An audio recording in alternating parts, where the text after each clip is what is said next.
Je me présente, Myriam et Manila. On va vous présenter le travail de nos camarades Luisa et Margarida qui sont Erasmus et donc qui n'ont pas pu être présentes aujourd'hui. Elles ont travaillé sur l'exposition Trois architectes français, donc Henri Siriani, Henri Gaudin et Christian de Porzampar. Et on tenait absolument à présenter leur travail parce que c'est une exposition sur laquelle on aimerait avoir votre retour. L'exposition a eu lieu du 29 mai au 6 octobre 1984 à l'IFA. Elle a été itinérante puisqu'elle a été montrée à Paris, Tokyo et aux États-Unis. Et on peut voir les 3 affiches qui ont été présentées. Et au Portugal. Et à Montréal ? Au Portugal. Au Portugal ? Ah d'accord. Il voyageait beaucoup. Donc voici les 3 affiches de l'exposition, une pour chaque architecte, qui ont été réalisées par Ted Benoît, qui a aussi réalisé la communication et le carton d'invitation de l'exposition. Donc chaque affiche montre une architecture d'un des architectes de l'exposition. Parmi les nombreuses personnes qui ont contribué à cette exposition, on a bien sûr le directeur de l'exposition, vous, François Chasselin, la régie et la scénographie qui a été faite par Lionel Guyon et le graphisme et la mise en page réalisée pour l'exposition par François Mutterer et Patrice Lannoy. Donc voilà la source de leur trouvaille qu'elles ont trouvée aux archives de Paris, qui résume un peu ce que je viens de décrire. Et donc, pour le contexte de l'exposition, donc comme on l'a vu ce matin, c'était dans la suite, ou bien elle s'inscrit dans la suite de ce qui a été présenté. Donc, c'était un peu cette mission de diffusion de la culture architecturale contemporaine. Et donc, c'est la première fois qu'on se concentre sur des architectes français, comme vous l'avez mentionné un peu plus tôt. Et donc, dans un des documents qu'elles ont trouvé, on peut revoir un peu un parcours de toutes les expositions qui ont été mentionnées. Donc, ce que vous avez dit ce matin par rapport aux thèmes un peu plus populaires, marginaux, donc les rocailleurs, les bunkers, les différents architectes, dont Ando, Kurokawa, Botta, et les différentes thématiques historiques architecturales. Donc on a un peu un résumé de toutes ces expositions sur lesquelles vous avez travaillé. Et donc pourquoi ces 3 architectes? Donc dans un des documents qu'elles ont trouvé aux archives, on a remarqué notamment que c'était par rapport à leur production et au fait qu'ils avaient englobé plusieurs thématiques qui résumaient un peu le paysage de l'architecture française à l'époque, qui se concentrait davantage sur une approche urbaine qui relève de la commande publique que la commande privée, comme ce qu'on voyait dans d'autres pays. Donc on a beaucoup de logements sociaux, des commandes publiques, des établissements, des thématiques urbaines.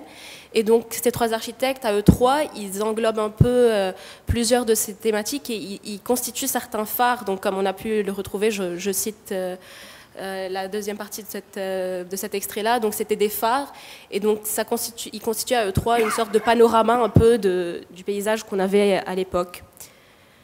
Et donc là, on peut revoir donc, les affiches présentées et les catalogues qui sont aussi présents sur la table aujourd'hui.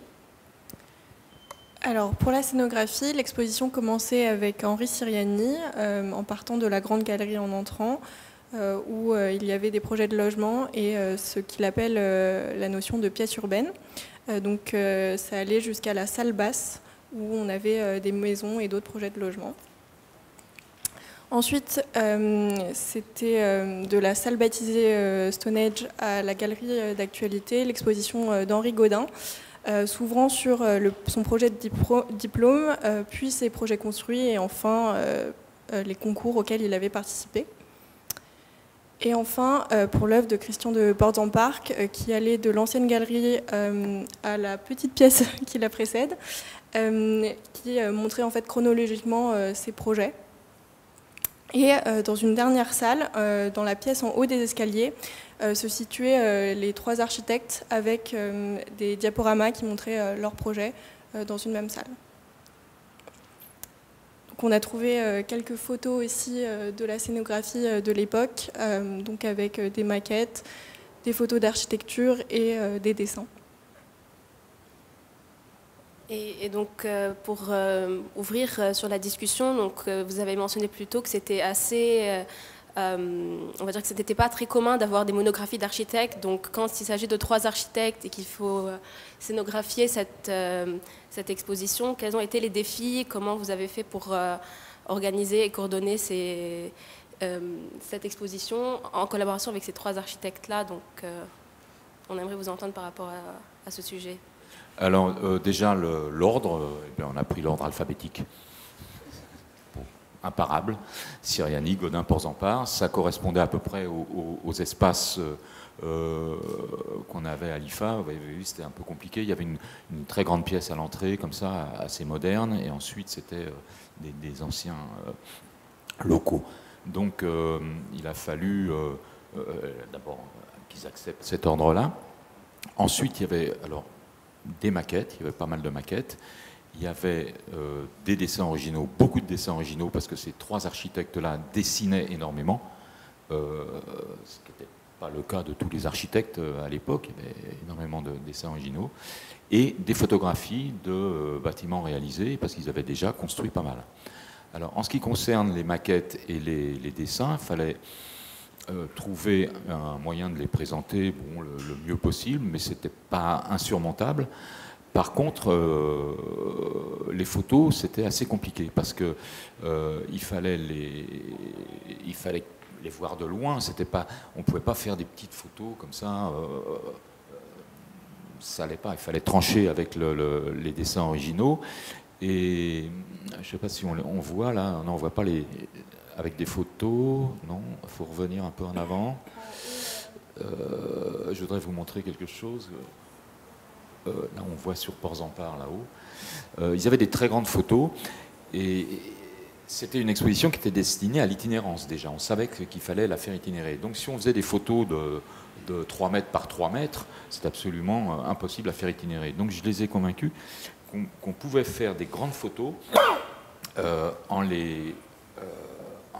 faisant des carrés de 60 par 60, de 50 par 50, et on faisait un vide entre les photos, et l'œil reconstituait ce vide.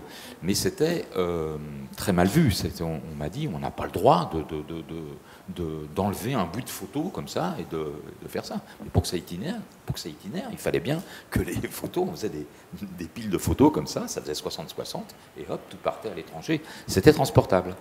Et vu de loin, on arrivait à avoir des grandes photos comme ça, magnifiques.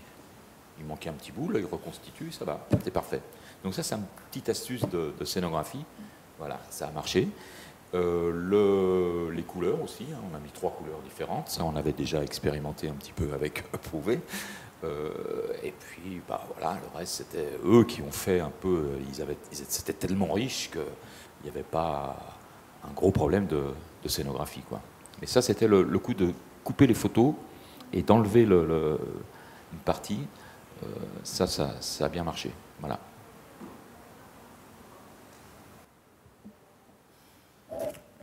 Oui, ce qui était un peu difficile, c'est bien sûr que c'était 3 personnalités d'une grande, à la fois une grande puissance créative, d'une belle puissance intellectuelle aussi.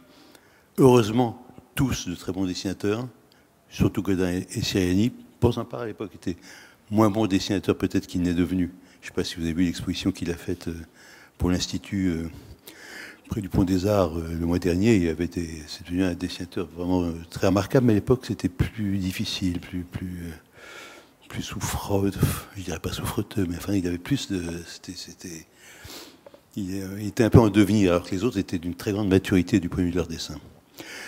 Mais enfin, la difficulté, c'était des personnalités qui ne s'aimaient vraiment pas, quoi, parce qu'ils représentaient des courants dont on a du mal aujourd'hui à se souvenir à quel point ils étaient antagoniques. Le courant de Siriani, qui est un courant inspiré par Le Corbusier, enfin surtout par le Corbusier des années 20 et 30, l'architecture puriste, quoi. Godin, qui était un baroque, y compris dans son discours, et Porzampar, qui était un architecte qui détestait qu'on appelle postmoderne, mais était quand même le plus postmoderne de tous est le plus intéressé par les questions de ville ancienne, par les questions d'assertion, par les questions de réminiscence stylistique, etc.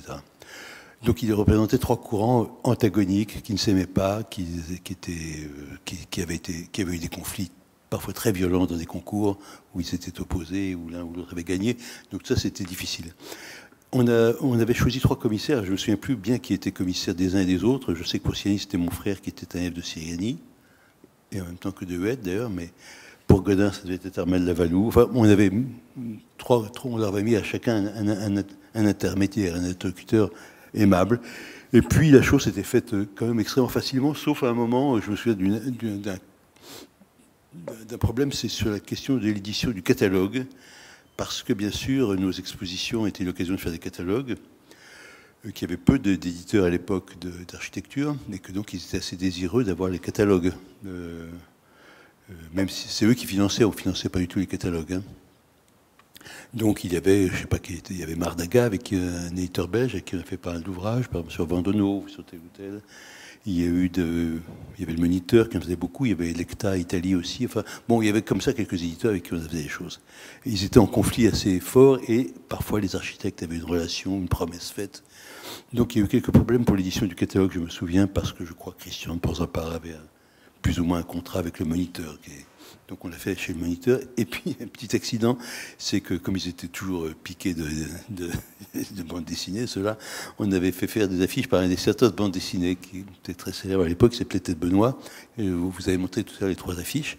Et il y en a un des trois n'en a pas voulu pour le catalogue. Ce qui fait que malheureusement les catalogues ont été très... Ça on l'a regretté. Je ne sais pas qu'ils soient mal, mais ils ne participaient pas de la même ligne graphique. Et on aurait aimé qu'ils se ressemblassent plus. Bon. Je crois que c'était pas celui-là, par exemple, il a changé, parce qu'ils ont été réédités. Certains ont eu plusieurs éditions. Donc voilà, parce que c'est une chose la bande dessinée, qui maintenant est une discipline si reconnue, était une discipline assez renaissante dans ces années-là. Les années vers 1980, c'est la création du Festival d'Angoulême, vers 81-82. Il y avait des revues très brillantes de bande dessinée qui s'appelaient À suivre, par exemple. Donc il y avait tout un monde nouveau de bande dessinée. Et parmi les gens de la bande dessinée, il y avait un ensemble de gens qui s'intéressaient beaucoup à l'architecture. Ils s'intéressaient surtout à l'architecture des années des belles villas. Soit il y avait des tas d'illustrateurs qui faisaient des villas genre années 30 ou 20, pas forcément en livre, mais en édition d'illustration, quoi. Il y avait des dessinateurs comme Tête Benoît qui avaient fait des séries qui se passaient dans les belles villas de Montmartre, les villas fin de siècle ou début de siècle, Art Nouveau, tout ça. Donc il y avait tout un monde qui naissait dans la bande dessinée, qui s'intéressait à l'architecture, avec lequel on avait tenté de lier des relations comme ça.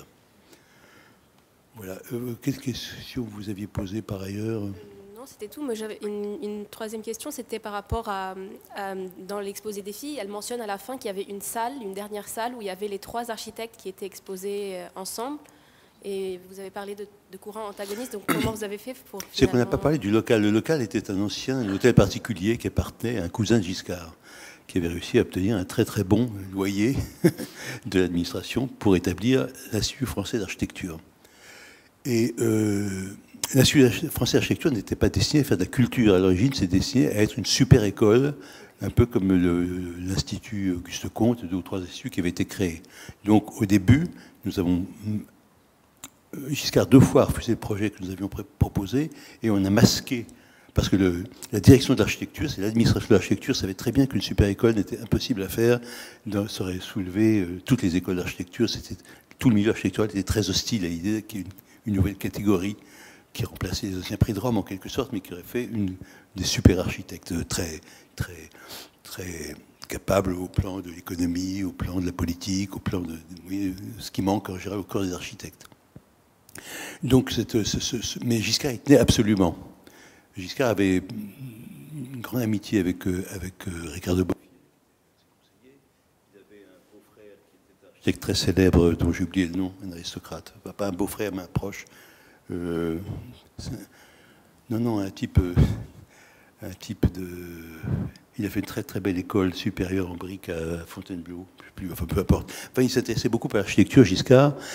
Et notamment, c'est une chose que vous avez sans doute oubliée, mais il avait fait un grand discours à l'UNESCO pour refonder l'architecture française sur des bases anti-modernes. en quelque sorte. Il voulait que l'architecture française échappe au modèle qu'il considérait comme américain, froid, rationaliste, tout ça, et revienne à une architecture plus... C'est l'époque du postmodernisme, c'est l'époque où on commence à classer le 19e siècle, on se soucie beaucoup d'histoire. Donc il avait des idées très particulières et très fermes. Donc le projet de l'IFA lui a été présenté 2 ou 3 fois dans l'année avant que la gauche arrive au pouvoir, donc 80 jusqu'au mars 81, ou avril, je sais plus, mai, avec la partie qui deviendrait la plus active, qui était celle qu'on animait nous, la diffusion culturelle, était masquée sous un département de formation qui était supposé être l'embryon d'une super école qui aurait servi la recherche, etc. Bon, c'est une affaire un peu compliquée mais importante à savoir. Donc on avait cet hôtel particulier qui n'était pas tellement bien fait pour faire des expositions. C'est devenu aujourd'hui la boutique Bonpoint. Je ne sais pas si vous voyez rue Tournoy, il y a une boutique de vêtements qui s'appelle Bonpoint. On avait un local en creux qui était sur rue, mais il n'y avait pas de vitrine. On nous avait interdit d'ouvrir des vitrines, donc il y avait des volets fermés. Et puis après, il y avait une espèce de vague couloir, on le voit bien sur le truc d'Ando, des petits escaliers complètement illégaux pour monter des escaliers, des foules dans les étages, c'était totalement impossible. Il y avait entre les deux un vieux salon dans lequel il y avait 3 poteaux qui tenaient l'étage au-dessus où habitait Monsieur de Rothschild, donc il n'était pas question qu'on fasse. Donc on avait enveloppé ça dans une espèce de structure en bois, on appelait ça Stone Age, parce que c'était une espèce de vague réminiscence de Stone Age. C'est un architecte qui s'appelait Bouchez, un architecte un peu postmoderne, qui avait fait ça, pas mal d'ailleurs, mais enfin très marqué par le courant d'époque. Et à la fin, il y avait une ancienne galerie de tableaux, à l'ancienne, qui était très longue, et éclairée par une verrière, longiligne.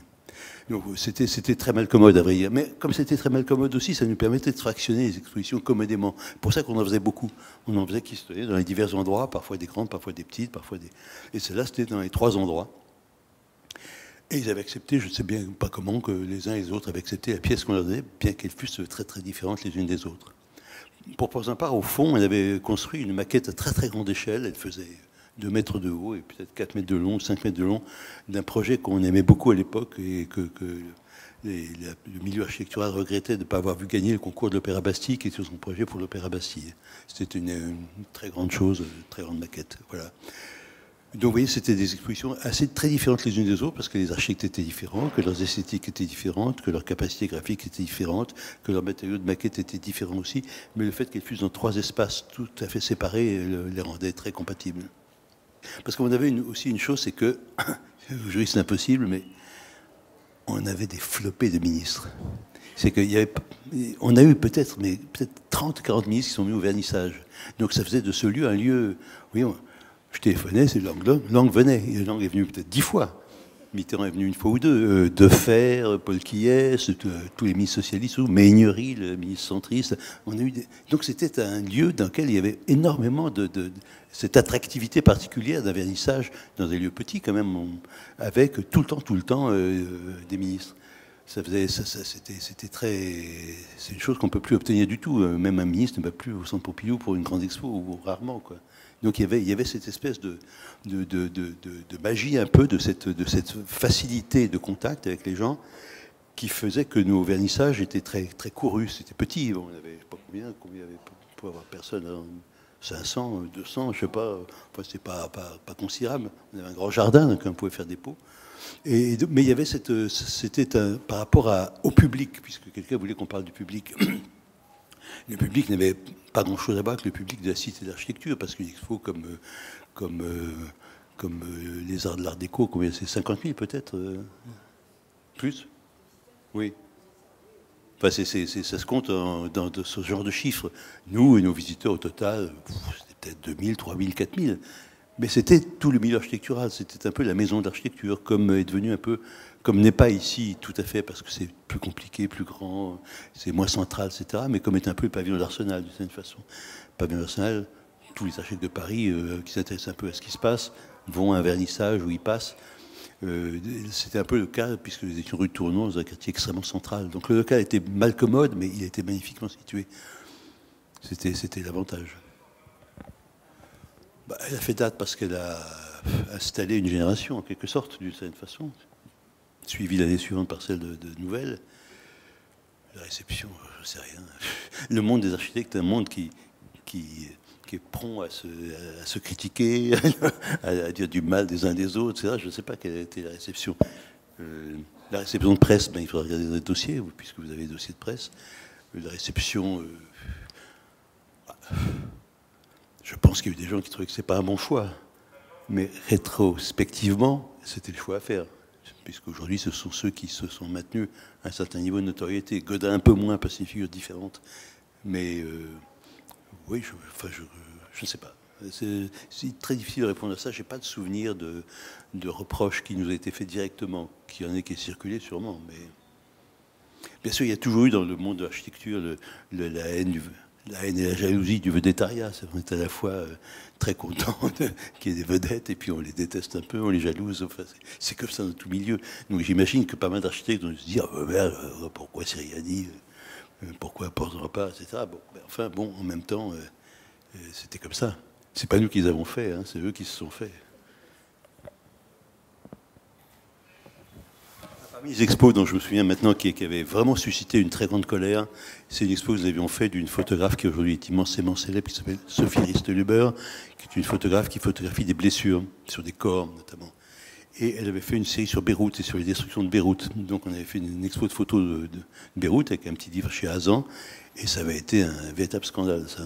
Vraiment, on nous avait beaucoup reproché en disant qu'on se repaissait de la ruine, de la mort, etc. Ce qui était... Maintenant, Sophie Risteluber est exposée dans les expos monographiques aux Tuileries. C'est une photographe mondialement célèbre, et c'était sa première exposition. Okay. Donc, bonjour, pour ma part, je vais vous présenter l'exposition Attention aux travaux, l'architecture de bande dessinée, qui date de 1985. Du coup, cette exposition a été organisée principalement par l'IFA, avec l'aide du ministère de la Culture et le Centre national des arts plastiques. Les scénographes, c'était M. Guillon, Mitterrand et Lunel. Il y a aussi M. Chalin qui est responsable du projet et qui a mené ce projet-là. Il a un budget de 800 000 francs. Je ne sais pas si ça représente un somme qui... Bref, mais c'est un peu... Je suis allé voir et avec l'inflation, c'est un peu l'équivalent de 230 000 euros. Voilà. Mais le thème de cette exposition, c'est pour faire simple, ça vise un large public. Du coup, ça souhaite de mettre en évidence un peu les liens entre le domaine de l'architecture et le domaine de la bande dessinée, et d'utiliser la bande dessinée un peu comme un médium afin d'introduire un peu les problématiques architecturales et de véhiculer les images à travers de ce médium un peu beaucoup plus populaire qui est beaucoup plus proche à la jeunesse et au public en général. C'est un peu ça l'idée. Et du coup, dans ces bandes dessinées, il y a un peu les leçons de dessin, de cadrage, de découpage et en quelque sorte, le fait de dessiner des bâtiments qui existent ou pas, ça montre une sorte de subjectivité du dessinateur et de l'artiste derrière les bandes dessinées. Et c'est un peu ça, cette exposition vise à explorer. Du coup, l'exposition a commencé à avoir une sorte de discussion dès 1983. Du coup, c'est 2 ans avant l'exposition a lieu à Paris. Elle a en fait une exposition qui a lieu 6 mois avant l'inauguration à Paris, qui a lieu au 7e Salon international de la bande dessinée. Ouais, c'était la 7e. Ouais. Et la 7e, du coup, là, nous pouvons voir que ça a d'abord eu lieu... Ah, 12e, pardon. J'ai mal lu. 12e Salon international de la bande dessinée. Et puis, elle a eu lieu à l'Institut français à l'IFA et puis au musée d'Icel à Bruxelles. Du coup, nous avons, du coup, c'était pas la 7e édition, mais c'est la 12e. Il a d'abord eu lieu à Angoulême, du 24 janvier 1985 jusqu'au 27. Du coup, c'était sur 3 jours. Et puis, ça a eu lieu, je vous reposerai là une question, il y a une question chronologique que je ne comprends pas trop ici. Puis, il a eu lieu l'été, du coup, le 3 juin jusqu'au... Le 3 juin, c'était le vernissage, le 4 juin jusqu'au 12 octobre 1985. Et puis apparemment, il y a encore eu une exposition le 3 octobre jusqu'au 29 novembre en 86 à Bruxelles, selon cette affiche-là. Du coup, le contexte de l'exposition, c'est qu'elle a été réalisée en conjoncture avec un numéro hors série de la revue spécialiste, c'est-à-dire À Suivre. À Suivre, c'était un périodique de bande dessinée belge mensuel qui était français. Ok, français. Publié par Casserman entre 68 et 97. Et c'était assez populaire. Il y avait une pic de popularité au milieu des années 80, là où il y avait environ 50 000 exemplaires en 83 qui ont été vendus. Et après le 86, c'est un peu le déclin, mais ça longtemps c'est quelque chose qui a beaucoup d'influence. Et cette hors-série-là a servi, si j'ai bien compris, comme une sorte de catalogue pour l'exposition, c'est pas ça? C'était un peu un cas, je sais pas.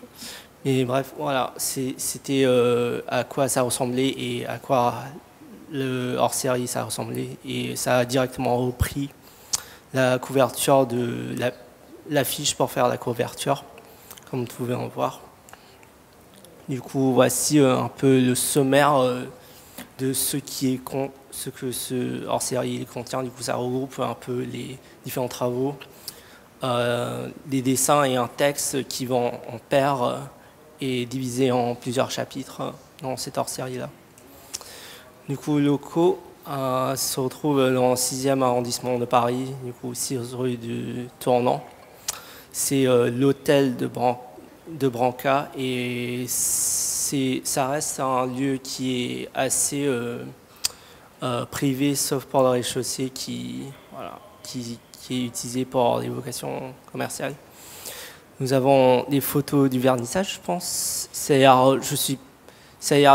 Nous avons retrouvé des photos et nous avons retrouvé des photos des gens qui sont... Du coup, j'ai juste assumé que c'est le vernissage. C'est juste pour vérifier, je ne suis pas sûr. Je crois que c'est un double vernissage parce qu'on ouvrait aussi une exposition sur un architecte belge qui s'appelle Vandenove, un architecte postmoderne. Donc il y avait 2 publics qui étaient là. Okay. Ça tombe bien parce qu'à la Belgique, il y avait beaucoup de gens de bande dessinée, d'auteurs de bande dessinée belges, donc on avait tout ça ensemble.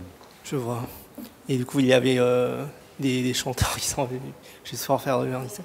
On avait souvent des rockers, oui, pour les vernissages. Des rockers. Ça allait bien avec le logo. Mais, un célèbre rocker marseillais qui s'appelle Joe Corbeau-Ohanessian, qui était très connu à Marseille il y a quelques années. Du coup, quelques chiffres. Il y avait, selon les documents, plus de 1500 vignettes, plus de 100 auteurs, 88 panneaux, 50 repros sous plexi, 44 lampes, 20 panneaux, fresques, décors, 10 cadres, 8 meubles de présentation, 4 albums géants et 1 crayon géant. Du coup, c'était divisé en 9 parties, 9 chapitres, 9 sections, 8 clés pour visiter, l'exposition, les génériques de l'exposition 3, une histoire ancienne, 4 vers 1900, une fin du siècle, 5, 50 et D, les années 50, 6, naguère et parallèlement, 7, par les temps qui courent, 8, lieux d'ici et ailleurs, 9, un jour futur peut-être, du coup, une sorte d'ouverture, j'imagine. Du coup, voici la photo de l'espace d'exposition qu'on a eu.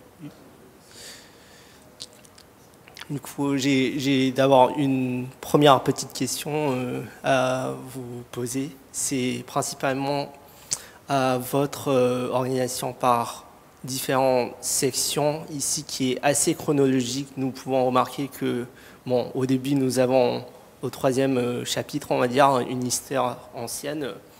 Et à la fin, un joueur futur peut-être, ce qui veut un peu dire qu'il y a une sorte de chronologie. Est-ce que dans votre exposition, vous avez pensé à une sorte d'ordre de visite ou pas? Parce que juste à partir de cette image, on peut pas vraiment...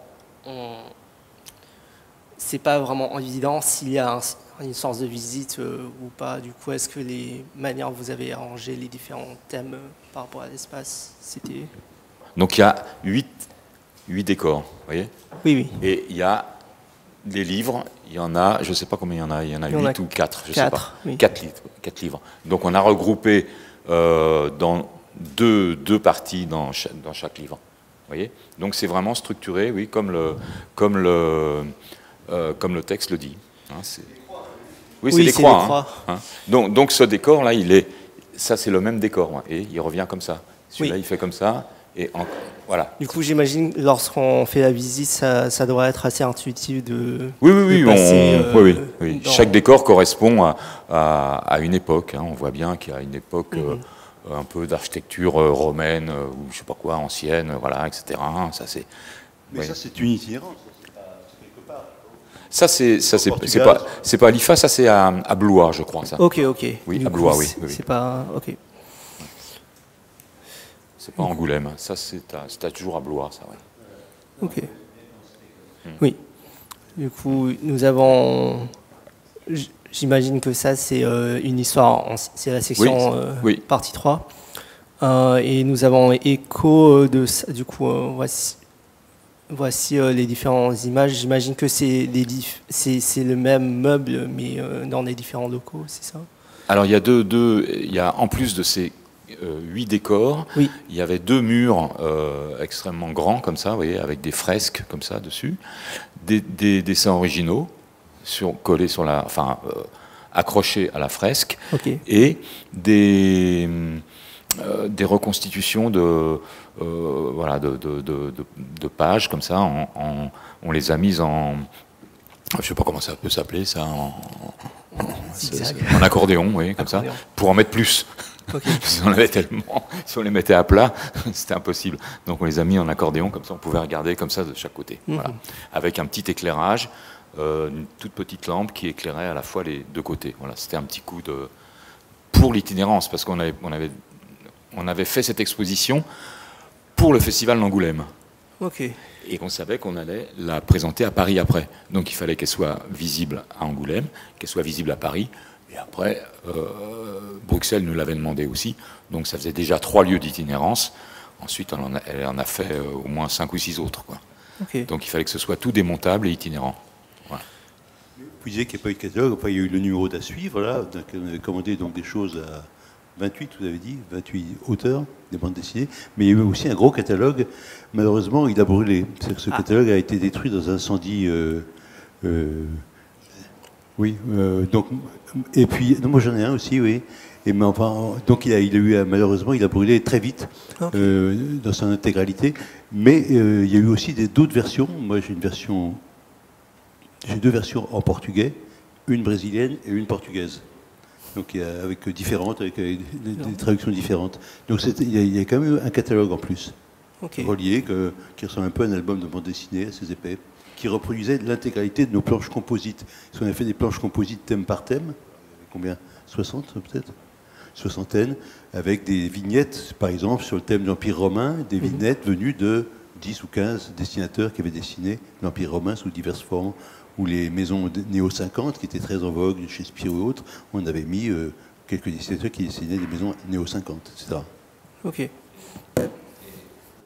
Quand on a fait l'expo à Angoulême, Jacques Lang a fait l'inauguration, et je me souviens qu'il est resté très très très longtemps à notre expo. Tout le monde le tirait par le col. 50 enfants. Oui, pour lui dire allez, il faut voir le reste. Et il restait.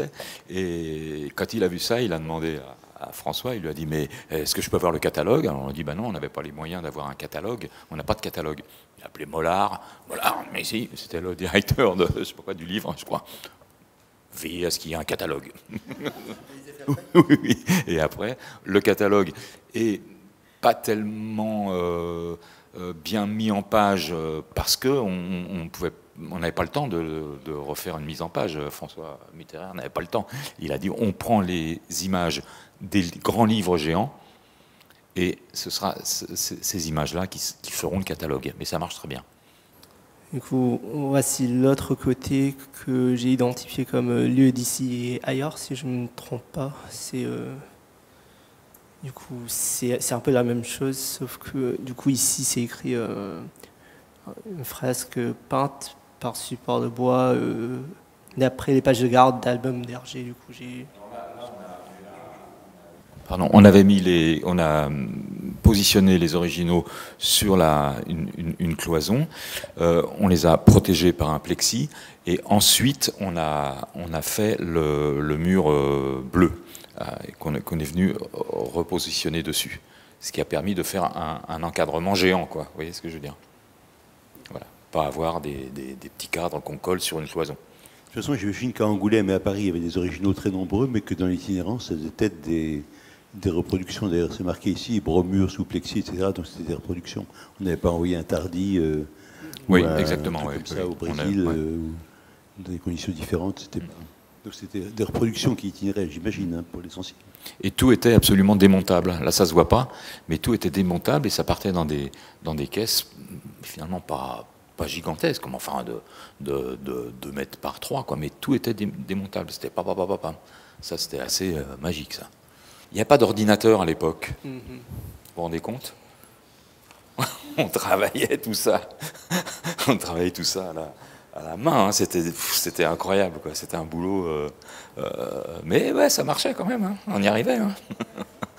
Voilà. Avec un ordinateur, maintenant, on peut faire un truc comme ça. Puis ça, c'était peint par-dessus. Après, les couvertures, c'était du bois, enfin du contreplaqué, quoi. Voilà.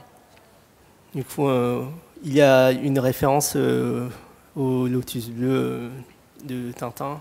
Oui, mais alors ça, je me souviens plus qui a prêté le. Je crois que c'est Casterman, il me semble. Non, c'est l'époque où commençait à naître tout ce marché qui maintenant existe beaucoup de figurines reprises de bande dessinée. Il y a des boutiques spécialisées à Paris, il y en a 3 ou 4 au moins.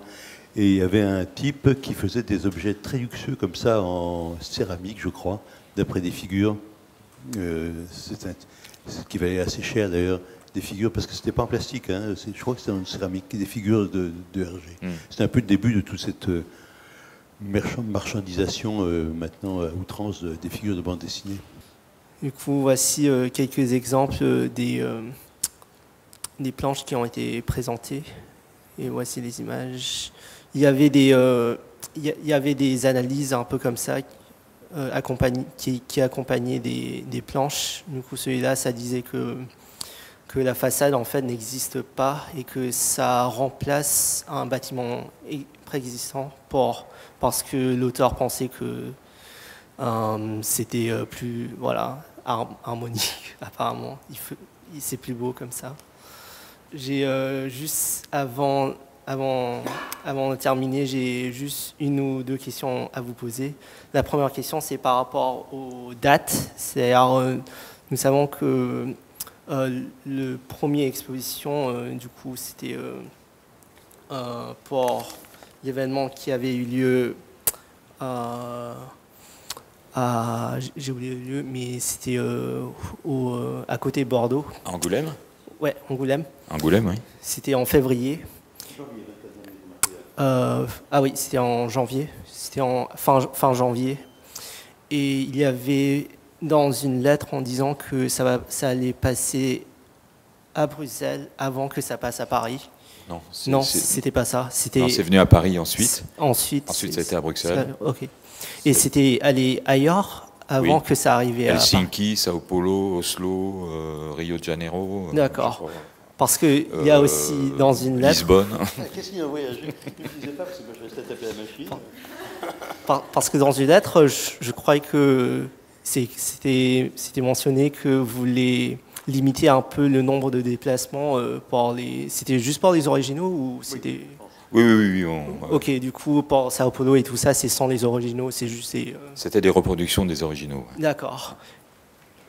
Bonjour à tous, je m'appelle Alam. Je vais vous présenter du coup la dernière exposition de notre programme d'aujourd'hui, qui est l'exposition Architecture danoise, qui a été présentée du 15 mars au 13 mai 1988 dans le cadre de l'année France-Danemark par plusieurs organisateurs, qui sont la Fondation Danemark-Frankrijk, la Galerie et Revue d'Architecture danoise Scala et l'IFA.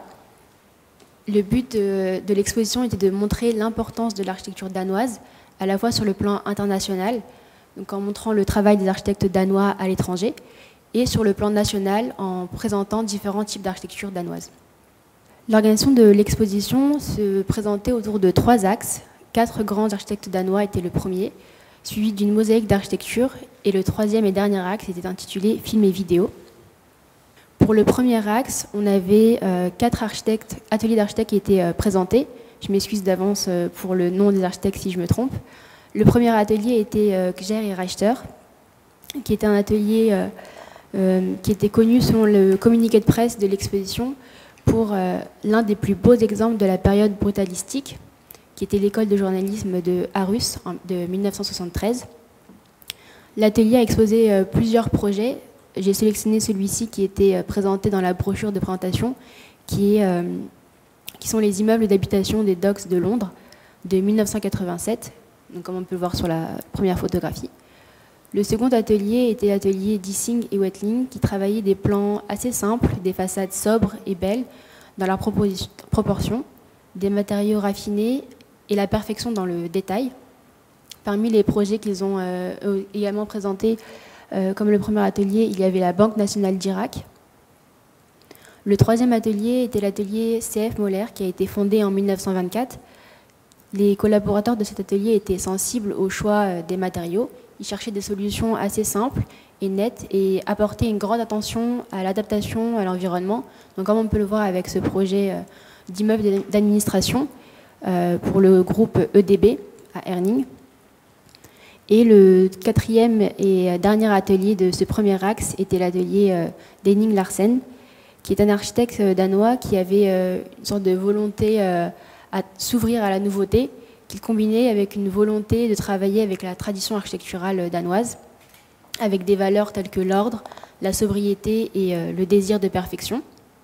Parmi les projets que cet atelier a présentés, il y avait le ministère des Affaires étrangères à Riyad, en Arabie Saoudite, qui a été le résultat d'un concours lancé à la fin des années 70 et qui est présenté dans le communiqué de presse de l'exposition comme un produit de 2 traditions architecturales, danoises et arabes. Le second axe de l'exposition était intitulé « Une mosaïque d'architecture », puisque celui-ci permettait à une trentaine d'architectes et d'ateliers d'architectes danois de présenter des projets qu'ils avaient eux-mêmes choisis, avec comme seule demande de respecter donc 4 thèmes, ou en tout cas d'inclure leur projet dans 4 thèmes, qui étaient logement, bâtiment officiel, construction industrielle, et le 4e et dernier thème est intitulé architecture d'avenir. Cette partie de l'exposition semblait être présentée sous forme de panneaux de 60 par 60 cm, et la demande était que les architectes et ateliers d'architecture qui présentaient leurs œuvres pouvaient choisir de présenter des œuvres dans un ou plusieurs de ces thèmes en respectant ce format de panneau pour offrir une sorte de, je cite, une image variée et nuancée de l'architecture danoise. Donc ça, c'est une citation qui était dans le communiqué de presse de l'exposition. Et j'ai supposé que ce format était assez intéressant et efficace pour les visiteurs, puisque ça leur permettait de découvrir une multitude de projets et d'architectes danois sous le même format, donc d'avoir une vision globale un petit peu de l'architecture danoise sans être perdu dans plusieurs formats. Le 3e et dernier axe était intitulé Films et vidéos, et celui-ci était destiné à montrer des films et des cassettes vidéo sur les architectes danois, sur l'architecture danoise en général, sur la tradition de la construction et les corps de métier.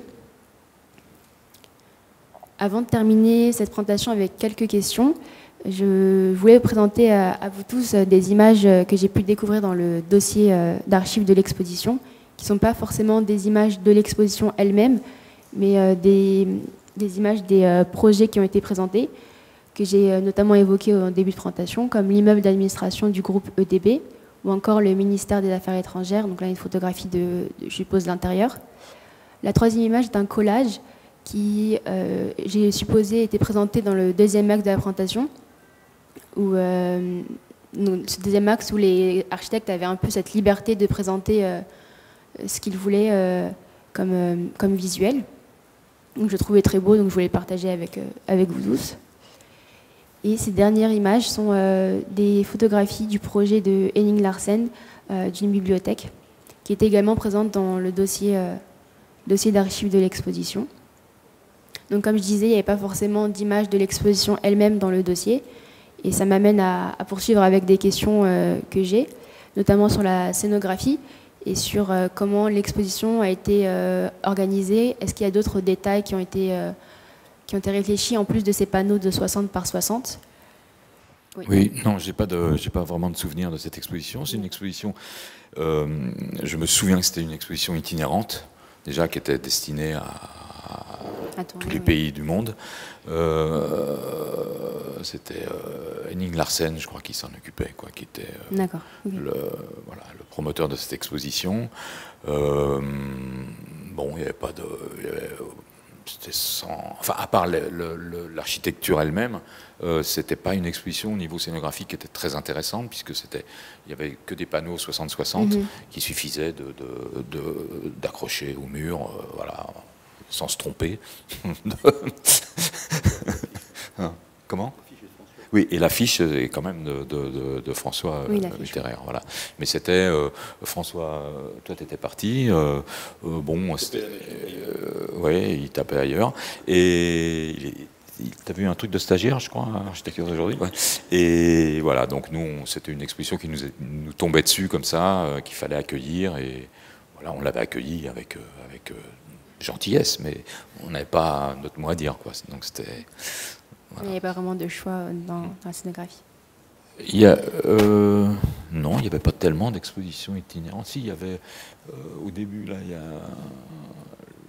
l'anglais, là. Oui. Oui, d'accord, oui. Non, c'est une question, hein, c'est pas une affirmation. Je ne me souviens pas qu'on ait eu beaucoup d'expos itinérantes. On a fait quelques expos coproduites. Par exemple, sur des concours d'architecture marquants, je me souviens que le concours qui avait abouti à Arles, à la construction du musée de Syriani, c'est un concours relativement marquant. Il y avait eu une expo coproduite avec la mairie d'Arles, je pense. On avait fait une exposition aussi sur les projets de logement en Seine-Saint-Denis d'une société qui s'appelait Sodedat, qui faisait appel à beaucoup d'architectes du courant Renaudie, tout ça. On l'avait coproduite. Donc il y avait ce genre de choses. Mais accueillir une expo itinérante, non, il y a celle-ci. Mais j'étais pas là. Mais je ne sais pas pourquoi. Peut-être parce qu'il y a eu un pépin. Si, on a eu Coderch aussi, un architecte catalan, ouais, grand architecte des années 30-40, hein, surtout. Non, 40-50. Après-guerre. Après-guerre, ouais. Et voilà, c'était plutôt l'inverse, c'est-à-dire que vous essayez de faire itinérer... c'est-à-dire que comme François était parti, il n'y avait plus de propositions. On n'avait pas le droit, nous, de proposer des expositions. Voilà, il fallait... on accueillait, on avait beaucoup de propositions, beaucoup. Donc on pouvait dire, oui, ça c'est bien, ça, on peut le prendre, on peut le faire à telle époque, mais on n'était plus vraiment moteur, quoi. Moi, la dernière exposition que j'ai faite, c'était architecture et publicité. Et ça m'a valu les foudres de la direction, quoi. Je veux dire, on m'a dit que c'était on a voulu me l'interdire, quoi, alors qu'elle était déjà programmée, financée par l'établissement public de la Défense. Et donc c'est pour ça qu'elle a quand même eu lieu. C'est parce que j'ai dit, mais à ce moment-là, vous remboursez ce qui a déjà été dépensé. Donc on a dit, bon bah tu pourras faire cette exposition, mais c'est la dernière. La direction avait changé aussi. Oui, la direction avait changé, voilà. Donc voilà. Et les évolutions que vous avez pu constater sur la scénographie des expositions au cours de ces 10 années passées à l'IFA, quasiment? Alors, on s'est un peu assagi au bout d'un moment quand même. on a moins fait de folie. Non, le pire, c'était Bunker Romance et Les Rocailleurs Marseillais qui ont eu lieu en même temps, où il y avait, je sais pas, 20 cm de sable fin pour reconstituer une plage dans une des salles de l'IFA avec un bunker rose énorme qui prenait toute la salle, hein, comme ça. Il y avait ça. Et puis dans le bâtiment d'entrée, c'était, j'avais trouvé un marchand de plantes provençales qui nous avait envoyé 2 camions d'oliviers, de plantes comme ça, etc. On avait mis des graviers par terre et on avait lâché des oiseaux dans la salle d'exposition. Voilà, c'était avec le chant des cigales en permanence. Voilà, donc ça c'était très bien. Mais après on s'est un peu assagi quand même. Après mon départ, il y a eu quelques péripéties un peu douloureuses avec 2 responsables qui n'ont pas tenu, qui ont tenu 6 mois ou 1 an ou 1 an et demi. Enfin, 2 successifs ça a été des assez mauvaises périodes, quoi, pour des raisons diverses, caractérielles ou autres. Et après, quand même, est venu Patrice Goulet, qui lui avait un projet intellectuel très particulier, très nouveau, etc., et qui a fait des expositions marquantes aussi sur Fuxas. Il y avait une exposition dont le nom était très bien, tant un certain... Sauvage et etc. incertain. Il y a eu un moment à nouveau de reprise d'une politique assez cohérente, sur un rythme moins rapide quand même, je pense. Mais enfin, il faudra regarder comment elle se succède et quelle... Oui, il y a eu l'expo Nouvelle aussi quand même, qui a été difficile, mais qui était quand même intéressante comme exposition, puisque Nouvelle avait exigé que toute son exposition soit uniquement en vidéo. Et il y avait 7 projets, et il y avait donc 7 films vidéo. Sur des mini-télévisions, comme ça, qu'on pouvait voir à 2 ou 3 en même temps seulement. Et il y avait 7, et c'est tout. Donc c'était assez... mais c'était... Alors, là, c'était une époque... je raconte un petit truc quand même. Il y a eu plus... Dans les expos et dans la scénographie d'expo, il y a eu plusieurs périodes. Il y a eu la période des scénographes. Les scénographes, à partir de 81, quand je suis rentré, les scénographes, c'était nouveau comme métier. Et les scénographes avaient presque le droit... quand ils étaient célèbres, parce qu'après il y a des architectes célèbres qui sont devenus scénographes, qui on a demandé de signer la scénographie comme quelque chose de... Vous voyez, on demande une grande signature. Et je me souviens que dans toutes ces années-là, les scénographes ont eu le beau rôle. Et Nouvelle a eu le beau rôle jusqu'au jour où il a fait l'exposition au Centre Pompidou, c'était sur les années 50. Et il avait exigé au Centre Pompidou que personne ne puisse rentrer dans les salles d'exposition avant l'ouverture du vernissage, avant l'ouverture au public. C'était strictement interdit de rentrer dans l'exposition. Et quand ils ont ouvert les portes de l'exposition à Beaubourg, Nouvelle avait fait son exposition sur les années 50 comme des stands aux puces, mais quelque chose les puces pauvres. C'est-à-dire que les trucs étaient par terre, comme ça, mais vraiment en désordre. C'était une accumulation de trucs. Vraiment, il avait jeté les trucs comme ça, tous les objets. Rien que des chefs-d'œuvre, rien que de très beaux objets. Et les gens de Beaubourg étaient absolument effarés. Surtout les marchands de... Les prêteurs étaient dans une furie noire. Il n'y avait pas de cartel, il n'y avait rien. C'était vraiment oui, enfin, il y avait quelques étiquettes, mais c'était comme un dépotoir, quoi, comme une décharge publique. Et ça a été la fin de la souveraineté des scénographes dans le milieu des expositions. Après, il y a eu les années suivantes, ça a été plutôt les comptables, les gens qui tenaient les caisses de l'institution, qui décrétaient les budgets d'exposition en fonction du titre, de la presse qu'il allait y avoir et des entrées. C'était les seules choses des entrées payantes. C'est les seules choses qui les intéressaient. S'il y avait ces 3 conditions réunies, on pouvait faire une exposition, puis ils s'en foutaient de ce qu'il y avait dans l'exposition. C'était du moment qu'il y avait un titre, un public et de la presse, ça allait. Et après, ça a été les conservateurs. Les conservateurs, alors eux, ont dit, attendez, nous, on prête des choses, mais à condition que ce soit nous qui ayons la main mise sur l'exposition.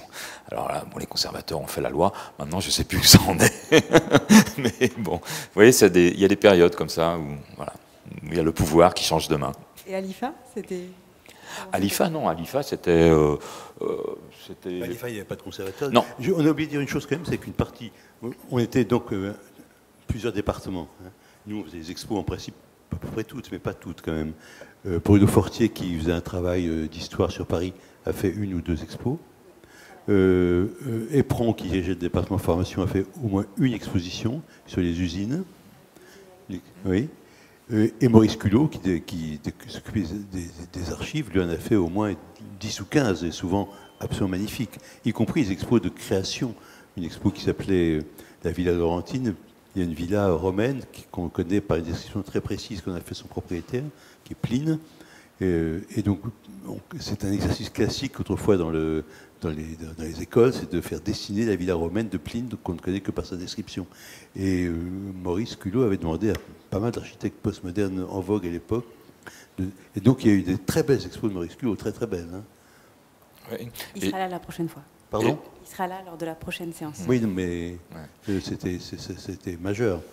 Et au moins une quinzaine, peut-être plus. Ouais. Y compris des expositions assez grosses qui ont circulé, la grosse expo sur les villes d'eau, une expo sur Vittel, des expos sur les places royales à Metz. Enfin, je me souviens de plein de choses comme ça qui étaient très bonnes. Et ce qui est important aussi de dire, c'est que il n'y avait pas de... au niveau du pouvoir, je veux dire, nous, on avait beaucoup de liberté, on osait faire des choses. On n'a pas attendu qu'on nous accorde le droit. On le prenait et puis on voyait bien ce que ça donne. Mais c'est parce qu'on travaillait en équipe. Parce qu'on n'était pas seul. On échangeait entre nous, on s'entendait bien. Moi, j'ai travaillé dans le même bureau que François Mitterrand pendant 8 ans, 9 ans. On ne s'est jamais engueulé. C'est quand même incroyable. Dans le même bureau, face à face, comme ça. Et François avait sa porte ouverte dans le bureau derrière. C'est pareil. On n'a jamais eu de prise de bec, de tentative de putsch, de pouvoir, d'écraser l'un ou l'autre. Non, jamais. Et c'est ça qui donne la force. Vous vous attendiez bien quand même pour foutre de ma gueule, souvent, ça faut bien le dire. Notamment sur ma prétendue maladresse quand je devais peindre des trucs ou coller. Oui, on lui interdisait. Dans les montages d'exposition, souvent, on était en train de monter l'exposition avec des originaux par terre, un peu posés comme ça, etc. Et François arrivait en présentant à quelques amis. Oui, alors là, on est en train de... Attention, attention. Voilà, voilà. Bon, enfin, voilà, à part ça, vous voyez, c'est pas grave. Mais enfin, travaillez en équipe, surtout. Faites-vous confiance les uns les autres. Échangez vos idées. Et là, vous arriverez à avoir de la liberté. Sinon...